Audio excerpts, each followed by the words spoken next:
안녕하세요. 오늘은 기계역학 세 번째 시간입니다.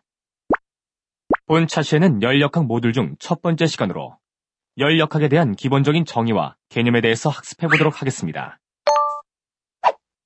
내가 어제 집에 온도계가 필요해서 온도계를 사러 갔는데 온도계의 종류가 참 많더군. 그렇지.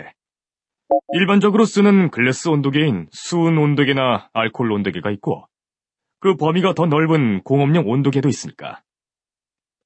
덥고 차가운 정도를 나타낸 척도가 온도이고 그 수치를 물리적으로 측정하기 위해 물체에 접촉시키는 계기가 온도계야. 이는 물체의 온도 측정에 사용되는 열평형의 원리를 이용하고 있다네.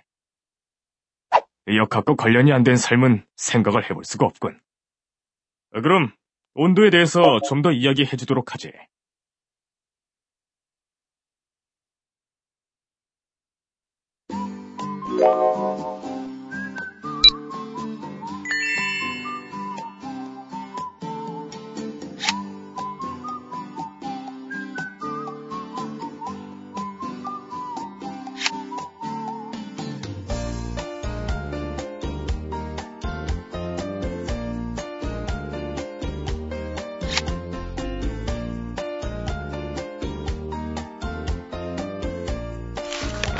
기계역학이란 무엇입니까?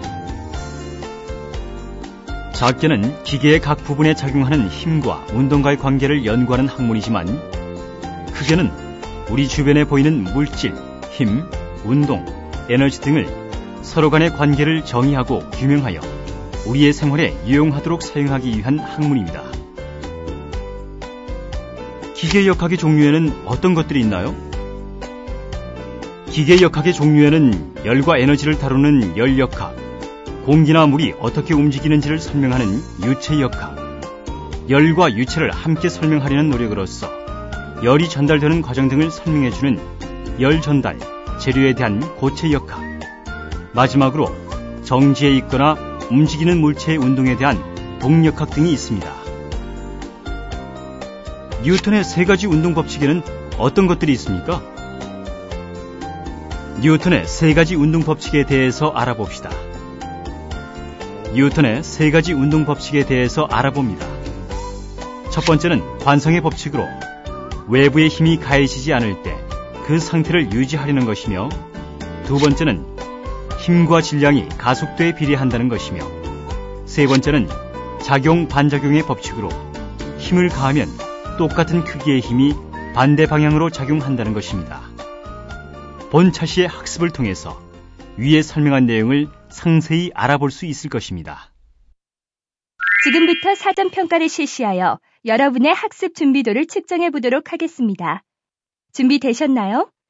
평가를 시작해 볼까요?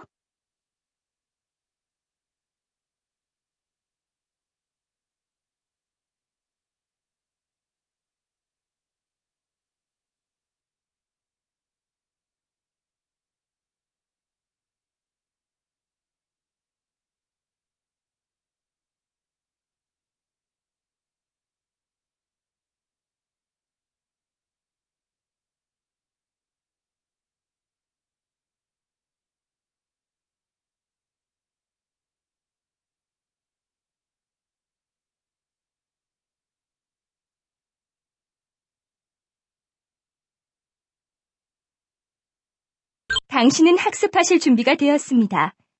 이번 과정을 통해 좀 더 깊이 있게 그리고 정확하게 학습해 보도록 하세요.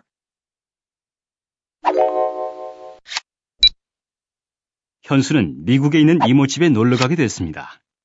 짐을 쌀 때 현지의 날씨를 인터넷으로 찾아본 결과 32도 정도라고 하기에 이상해서 부모님께 여쭤보았습니다. 어머니, 지금 11월이 다 되어가는데 미국은 한여름인가요?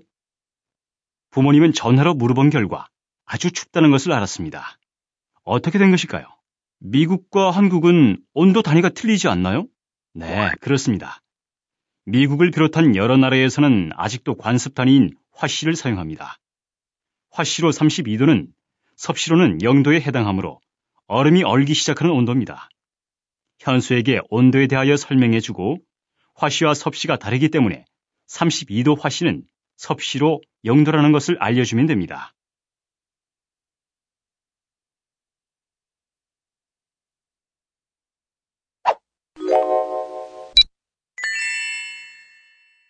열역학의 정의.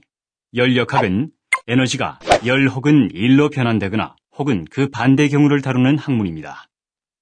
우리는 에너지를 사용하여 일을 하며 때로는 에너지를 열로 바꾸어 사용하기도 합니다.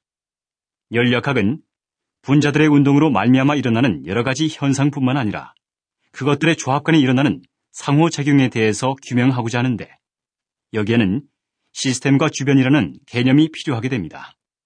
시스템이란 분자들 혹은 입자들로 이루어져 있으며 그것들의 평균적인 운동이 시스템의 특성을 결정짓게 되며 한편 시스템 내의 입자들은 상태 방정식을 통해 서로 연관되어 있습니다.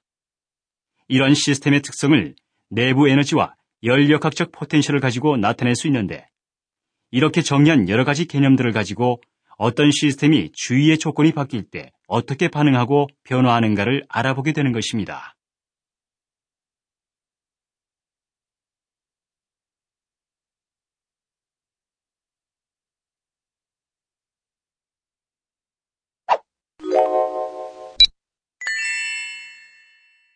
열역학 중에서 중요한 개념 중에 개 혹은 시스템이란 것이 있습니다. 앞에서 시스템에 대하여 설명을 드렸으며 다음 그림에서처럼 시스템은 그 자체로서보다는 주위와의 연관성이 더 중요합니다. 즉, 시스템이 주위와 열, 일, 에너지 등을 주고받는 과정을 앞으로 열역학에서 배우게 되는 것입니다. 한편 열역학에서는 시스템을 고립계, 단열계, 투열계, 닫힌계, 열린계, 대개 5가지로 나누어 설명하고 있습니다만 단열계와 투열계를 닫힌 계 한 부분으로 보고 3가지로 나누는 학자들도 있습니다. 이 5가지 시스템이 이론적으로는 모두 가능하지만 투열계와 같은 경우는 드물기 때문에 많이 다뤄지지 않고 있으며 고립 시스템의 경우 역시 시간이 흐르고 나면 내부 에너지의 변화가 시스템의 경계를 넘으려는 경향을 보이게 됩니다. 즉, 압력과 온도는 주위와 평형을 이루려 하고 밀도 역시 안정적인 값으로 수렴하는 경향이 있기 때문에 어떤 시스템이 있을 때 결국에는 열역학적 평형 상태로 가게 됩니다. 그리고 일단 열역학적 평형 상태에 도달한 시스템은 시간에 따라 변화하지 않게 됩니다.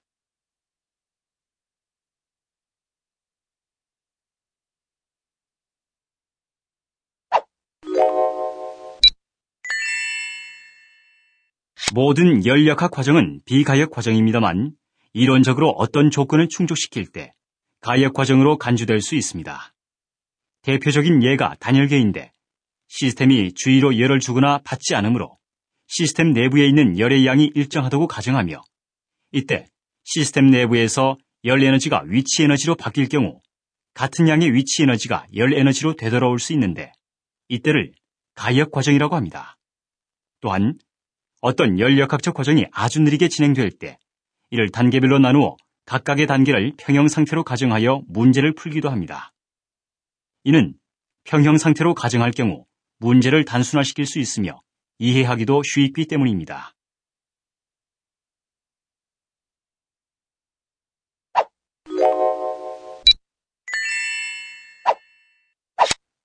온도란 우리가 쉽게 차갑다, 뜨겁다라고 말하는 것을 정량적으로 나타낸 것이며 어떤 시스템의 물리적인 성질입니다. 그런데 차갑다, 뜨겁다라고 하는 것은 항상 무엇에 비해서 그렇다는 것임을 기억해 두시기 바랍니다. 온도는 열역학에서 가장 중요한 기본적인 요소이며 시스템의 온도는 시스템의 거시적인 운동을 가리키는 평균 에너지와 연관되어 있습니다. 고체의 경우 이런 거시적인 운동은 진동으로 나타내며 이는 고체의 경우 분자들이 서로 가깝게 위치하고 있기 때문입니다. 한편 이상적인 기체에서는 거시적인 운동은 가스 입자들의 수평적인 운동으로 나타납니다. 즉, 어떤 물체가 뜨겁다고 느끼는 것은 물체 안에 있는 분자들이 빠르게 움직이고 있다는 뜻으로 해석하면 무방합니다. 국제단위계에서는 온도의 단위로 섭씨를 사용하는 데 반해 미국을 비롯한 관습계에서는 여전히 화씨를 사용하고 있으며 두 온도 단위 사이에는 다음과 같은 관계가 있습니다. 열역학에서는 열역학적 온도 혹은 절대 온도라는 것을 사용하게 되는데 켈빈의 영문 첫째를 따서 K를 단위로 쓰며 섭씨와는 273.15도의 차이가 있습니다. 절대 온도라는 것은 이론상 생각할 수 있는 최저 온도를 기준으로 하여 온도 단위를 갖는 온도를 말합니다. 절대 온도는 섭씨, 화씨, 열씨 온도 등과는 달리 물질의 특별한 상태와 관계가 없으며 절대 온도 0K는 삼중점을 273.16K로 정하고 이를 기준으로 하여 열역학적 온도의 수치를 정한 것입니다. 이에 따라 측정한 물의 녹는점은 273.15K, 끓는 점은 373.15K입니다. 또한 절대 영도는 열역학적으로 생각할 수 있는 최저 온도로서 분자의 열 운동이 이 온도에서는 완전히 정지하게 됩니다.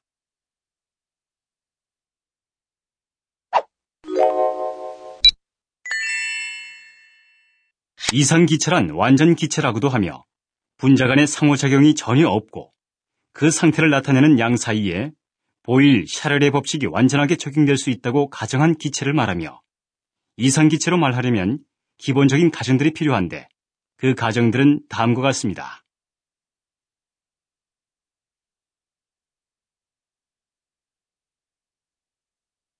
이런 가정을 설정하여 이상기체를 가정하면 상태의 변화를 기술하는 것이 간단하게 되므로 열역학에서는 이러한 가상기체를 대상으로 이상적인 고찰을 하는 경우가 많습니다.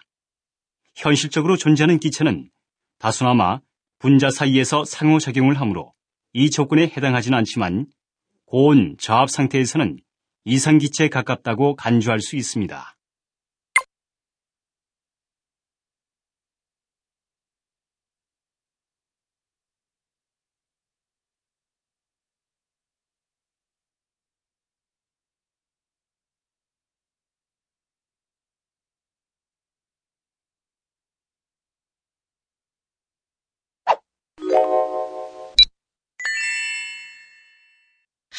일과 열 및 에너지.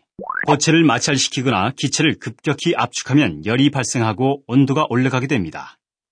반대로 열 출입이 없도록 하고 기체를 팽창시키면 온도가 내려갑니다. 이 사실을 통해서 온도가 바뀌는 것은 반드시 열의 이동만으로 이루어지는 것이 아니라 역학적 일에 의해서도 이루어진다는 사실을 알 수 있습니다. 역학적 일과 열은 서로 바뀔 수 있으며 두 가지 모두 에너지의 다른 형태입니다. 일과 열의 단위로는 줄, 칼로리 등을 사용하는데 보통 일에는 J, 열에는 칼로리를 많이 사용하곤 합니다. 두 단위 사이에는 1칼로리는 4.186줄인 관계가 성립하게 되며 이 값을 열의 일당량이라 합니다. 평균 칼로리는 0도씨의 순수한 물 1g을 100도씨까지 올리는 데 필요한 열량의 100분의 1이며 1줄은 어떤 물체에 1뉴턴의 힘을 가해서 1m를 이동시킬 때 필요한 일을 말합니다.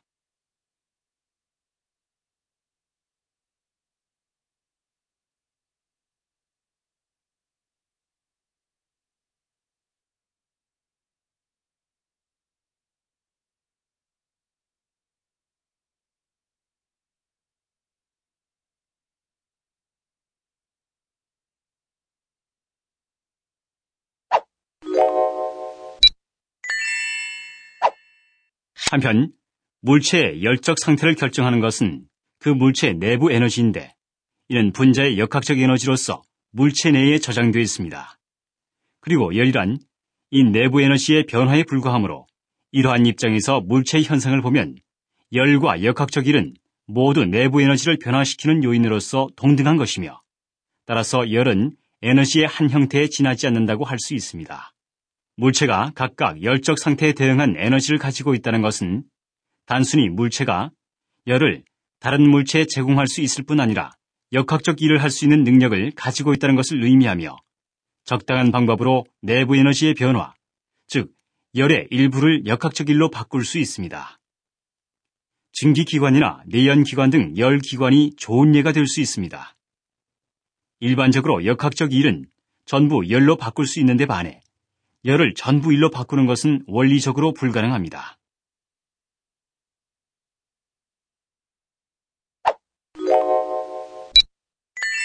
열역학에서 쓰이는 기본적인 개념들. 열역학 제0법칙은 법칙이라기보다 당연한 사실을 서술한 것이지만 열역학의 여러 법칙을 세우는 데 가장 중요한 기준이 됩니다.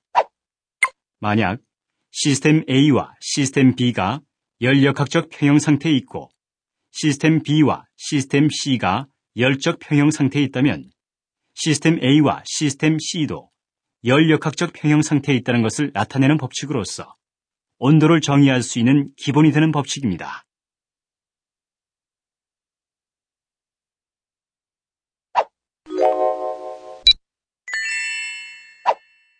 열역학적 과정이란 열역학적 시스템에 에너지가 들어오고 나갈 때 처음 상태로부터 마지막 상태에 이르기까지의 과정으로 정의되어집니다. 이러한 과정은 열역학 문제를 다룰 때 아주 중요하므로 잘 이해해야 합니다. 즉, 부피가 일정한 상태에서 열 에너지가 시스템에 들어온다면 시스템의 온도는 상승합니다. 반면에 압력이 일정한 상태라면 온도가 상승하는 대신에 주의로 일을 하게 됩니다.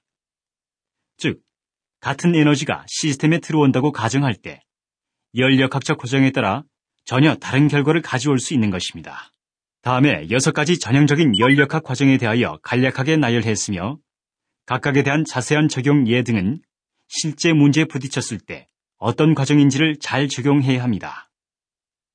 이와 같은 여러 과정들은 시스템을 어떻게 찾느냐에 따라 바뀔 수도 있으며 실제 상황과는 조금 다를 수도 있지만 어떤 특정한 문제를 단순화하여 풀 때 에너지 및 열, 일 등이 시스템에 가해지거나 제거될 때 그 과정이 결과에 직접적으로 영향을 미친다는 것을 알아두어야 합니다.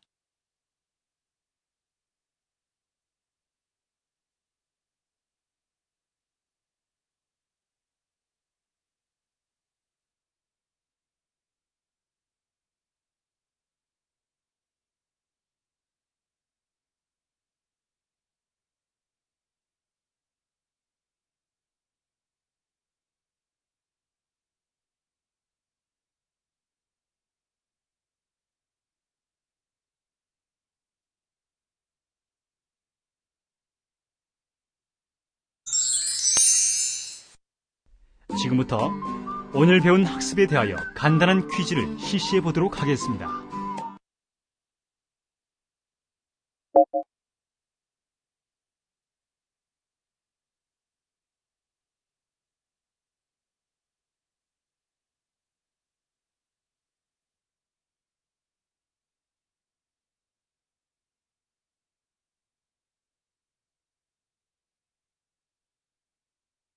땡! 다시 한번 딩동댕. 정답입니다. 정답은 3번 유동계입니다. 유동계라는 것은 열역학 시스템의 분류가 아닙니다.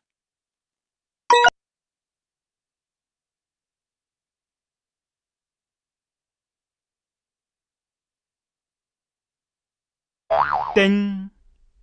다시 한번 풀어보세요.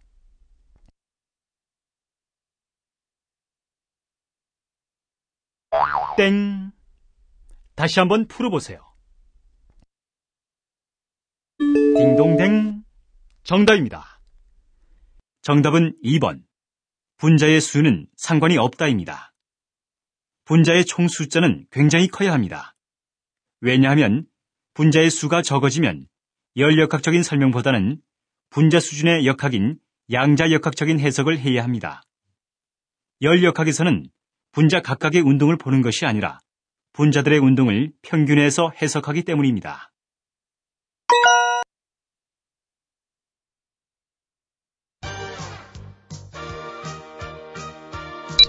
열역학은 하나의 에너지로서의 열과 일의 관계에 대해서 규명하는 학문이군요.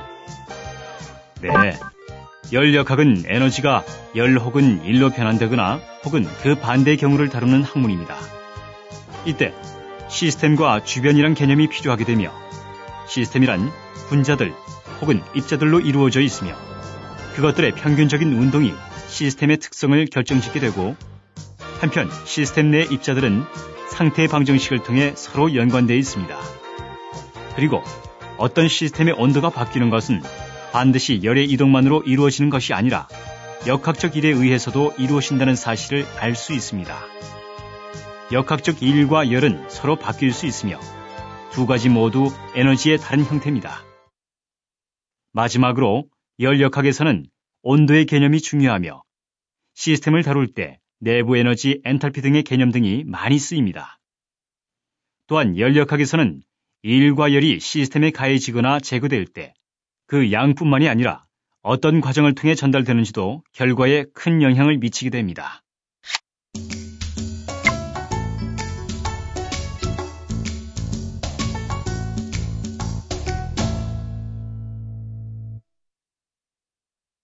이것으로써 열역학에 대한 첫 번째 시간을 마치겠습니다. 다음 시간에도 이번 시간에 이어서 열역학에 대한 두 번째 시간으로 열역학 제1법칙과 일과 에너지의 관계에 대하여 학습하도록 하겠습니다.